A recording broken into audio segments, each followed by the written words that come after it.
राज्यात अवैध दारू निर्मिती आणि विक्रीला लगाम लावण्यासाठी राज्य उत्पादन शुल्क विभागाने आता आक्रमक पवित्रा घेतलाय।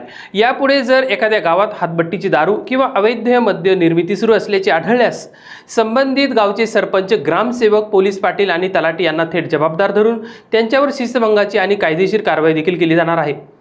राज्य उत्पादन शुल्क विभागाच्या मते गावाच्या हद्दीत चालणारे अवैध दारूचे धंदे स्थानिक प्रशासनाच्या माहितीशिवाय किंवा संगनमताशिवाय चालणे अशक्य असून ग्रामीण भागातील ही अवैध साखळी मोडीत काढण्यासाठी स्थानिक यंत्रणेला अधिक सक्रिय बनवणे हाच एकमेव पर्याय असल्याचे प्रशासनाचे म्हणणे आहे।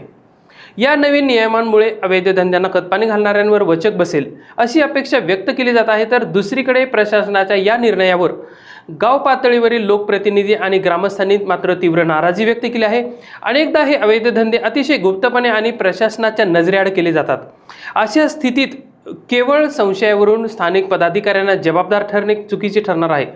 ग्रामसेवक आणि तलाठी यांच्यावर आधीच कामाचा मोठा ताण असताना आता या नवीन जबाबदारीमुळे त्यांच्या दैनंदिन कामकाजावर परिणाम नक्की होण्याची शक्यता देखील वर्तवली जात आहे। त्यामुळे प्रत्येक गुन्ह्यासाठी पदाधिकाऱ्यांना दोषी ठरवणे म्हणजे त्यांना विटीस धरण्यासारखे आहे।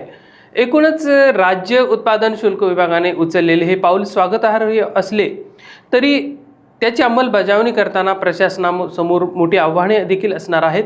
खऱ्या अर्थाने अवैध धंदे रोखायचे असतील तर केवळ कारवाईचा बडगा न उगारता स्थानिक पातळीवर जनजागृती करणे देखील तितकेच महत्त्वाचे आहे। अशाच नवनवीन अपडेट्स मिळवण्यासाठी लोकाशा टीव्हीला सबस्क्राईब करायला विसरू नका।